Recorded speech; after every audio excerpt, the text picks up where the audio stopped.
Morning all. We've got 4 games and a maybe 5th game today. At the time I'm recording this, there hasn't been any notice that we're not going to get a game played today, but it's possible. Player safety, find somebody. That'll go into the news of the day video as well. We'll just do one last search here. 2 tweets in the last hour. And last 7 games for precautionary reasons. All right. So for right now, just having checked, the game's still on. So we've got 2 games starting at 7 o'clock Eastern, 4 Pacific. One starting at 8, one might be starting at 9, and one starting at 10. So again, it's a Friday, which means they're nicely spaced out. I get to watch majority of the action that's going on. Starting with Boston and Buffalo. Boston's won 5 now out of 5 against Buffalo. For Boston, they're 27-12-6. For Buffalo, 12-28-7. And this series, we'll see how it goes tonight. Luukkonen should be making his debut tonight for Buffalo. Sadly, Swayman played last night, so going ahead and guessing he's not going to be the starter for Boston. That would have been nice to see Swayman against Luukkonen. But anyways, Craig Smith, 10 goals, 17 assists. Bruins fans are on board with him again. Here's the funny part. The criticism that came down upon Don Sweeney in the offseason for getting just Craig Smith and not getting a lot of the other big free agent names. He looks okay right now, right? Nick Ritchie, 11 goals, 10 assists. He had a goal last night. We'll see if he can get another tonight. On the Buffalo side, Sam Reinhart, 17 goals, 13 assists. Their most consistent goal-scoring threat this year. Although Middlestad's been the most dangerous in recent weeks. And Jeff Skinner, 5 goals, 5 assists. Always noteworthy because everybody pays attention to his contract and how his production is. In green, we have playoff probability, which I pulled from sportsclubstats.com. There are various websites to do this, but I figured I'll go ahead and pull one of them. So we're using theirs. They have Boston at a 94.7% chance of making the playoffs. That's pretty strong odds. So that's where we're at right now with Boston, 94.7% chance. And there are plenty of people watching who are going to go, it's going to be 100, isn't it? And for Buffalo, like I said, no chance. They're out. 7 o'clock Eastern as well, Philadelphia and the Rangers. Philadelphia wants to improve their percentage chance. They're not officially eliminated, but again, according to Sports Club Stats, their odds are, they're long. They're 21-18-7. On the Rangers side, 23-18-6. The Flyers have won 4 out of 7. I'm aware Flyer fans watching this are going to be like, we're not getting anywhere near. Why would we even talk about that?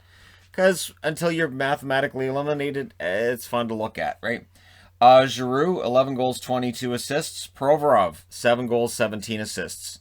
They could use a little more production from Giroux. Provorov was really good last night. He might want to have another game like that tonight. We'll see how things go. And at the very least, if they don't make it, they can make life miserable for the Rangers. And they're helping the Bruins. Who doesn't want to help the Bruins? Everybody, I understand. On the Rangers side, Panarin, 17 goals, 36 assists, 53 points. Chris Kreider, 19 goals, 9 assists for 28 points.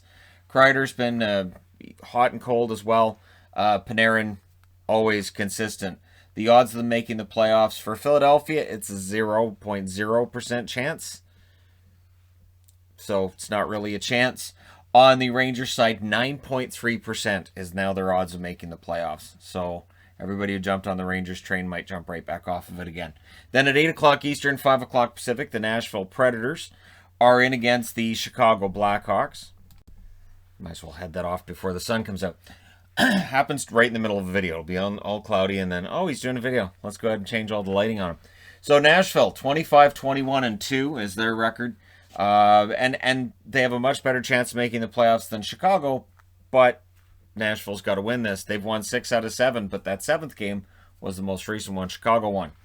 And again, for Chicago at 22-20-5, you're likely not making the playoffs. Why not make things rough on Nashville? So we'll see how things go tonight. Yarncroke, 12 goals, 10 assists for 22 points for him. Arvidsson, 10 goals, 15 assists, 25 points for him. Arvidsson has looked much better the second half of the season than he did the first half. Their odds of making the playoffs, 28.6%. Odds are Dallas makes the playoffs. They are still the odds-on favorite. That's where those games in hand come in handy. That's not why it's called that, but hey. Brendan Hagel, 7 goals, 12 assists for Chicago. He's been very impressive recently, really all season. And Suter, another impressive young player, 13 goals, 10 assists, 23 points. At the very least, the future is very bright for the Chicago Blackhawks, who currently have a 7.9% chance of making it. Now, I also want to throw back to the review I did of their game the other night. I'm aware Eddie Olczyk played for Chicago. I fully expect and I'm fine with Eddie Olczyk and Patrick Sharp, both being former Blackhawks, who are very sympathetic to the trials and tribulations of Chicago. The problem I had was it felt like the entire broadcast team was right on board there with their fandom of Chicago, and it was just odd. Because we do see on the Canadian side of the border, you can tell there's a lot of Toronto fans, but it shouldn't show during that broadcast. So we'll see how things go tonight. Odds are, if I have the choice, and I haven't had the choice since Bally's took over, I've had fewer options when it comes to what I'm watching, which I think is odd. Normally it's okay, I can choose between feeds. A lot of games lately I haven't had a choice. And I don't know if that's related to the Fox Sports losing out to Bally's. I've even had feeds where I'm like, this is the NHL Network. Why is it NHL Network feed? It's just one of those weird things. So we'll see how things go between Nashville and Chicago tonight. At 9 o'clock Eastern, like I said, maybe. 6 o'clock Pacific, the Montreal Canadiens, 20-15-9, are scheduled to play the Calgary Flames, who are 19-23-3. Calgary, 4 wins in 6 games against Montreal, looking to keep their slim playoff hopes alive. Josh Anderson, 17 goals, 7 assists for him. Jeff Petrie, 11 goals, 21 assists, 32 points for him. And for Montreal, 90.4% chance of making the playoffs. So you're going to want Anderson staying hot, Toffoli staying hot, and figure out, how to get Carey Price back and healthy before the playoffs. But Montreal should win that spot, right? On the Calgary side, Mangiapane, 12 goals, 10 assists for him. Milan Lucic, 8 goals and 10 assists for him. And they have a 2.3% chance of making it. Now, their skate was closed down because somebody tested positive on the team. So that's why I'm looking at this and saying that's different. It's different than the Nylander situation where it was somebody that was a close contact of his and he had to be pulled out of the lineup. When it's somebody in your lineup that tests positive, that can change things. So we'll see if that game gets played tonight. If not, there'll be 2 hours between the start of this and the start of this, which is Minnesota and the LA Kings.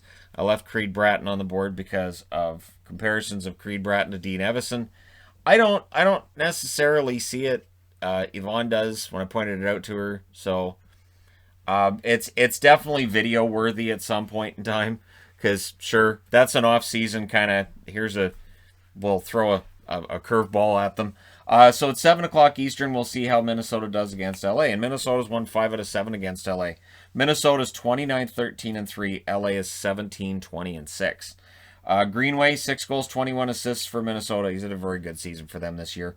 And Kaprizov, 19 goals, 19 assists, 38 points. I don't understand why people are so worked up about whether or not he should be allowed to win the Calder. Because, honestly, players don't care. It's the weirdest thing. And I'm going to do a video on it at some point soon on how the guy who wins the Calder is very rarely the best player in their rookie class. And it's really not a big deal who wins Calder. So if Kaprizov wins it, it really legit doesn't matter. I don't think Jason Robertson's going to be out there screaming at the mountains and punching pheasants. I don't think so. Athanasiou, 10 goals, 10 assists for 20 points. But people get so worked up about it. I find it so weird. He's 23. Okay, this isn't Makarov. When Makarov come over and played for the Flames, and he was, 30 years of age or 28 years of age, and he won the Calder, and everybody went, it doesn't feel right, so they changed the rules? This isn't that. But yeah, Athanasiou, 10 goals, 10 assists. He's looked good lately. Doughty, 8 goals, 24 assists. Nice bounce-back season for him from last year. We'll see how things go for him and the Kings tonight. Chances of making the playoffs, Minnesota apparently has a 100% chance of making the playoffs. Makes sense since nobody wants 4th. They're pretty secure in 3rd. LA, 29.9% chance. That's much better than it should be for a team with a 17-20-6 record. But that's how things are working out in the West. Nobody seems to want that 4th place. So if LA can win this one tonight, their percentages go up. And we'll see what happens. Let me know your picks for winners tonight in the comment section below as always. Don't forget to hit like and subscribe. If you're browsing your way through, you just happen upon this video. And remember, there's always the the Discord, which is in the description for a video, and the Discord for this channel. Every day people are making their picks, and you kind of get bragging rights, or kind of go, I got beat tonight at the end of the night. So if you're not already participating over there, go on and hop over there and participate. Hey, thank you guys so much for watching, for all your support. And do not forget to hit like and subscribe if you're browsing your way through and just happen upon this video. I'm not sure how people would still be doing that, but hey, numbers are still going up, so somebody's still doing it. Thanks again, and I'll talk to you guys very soon.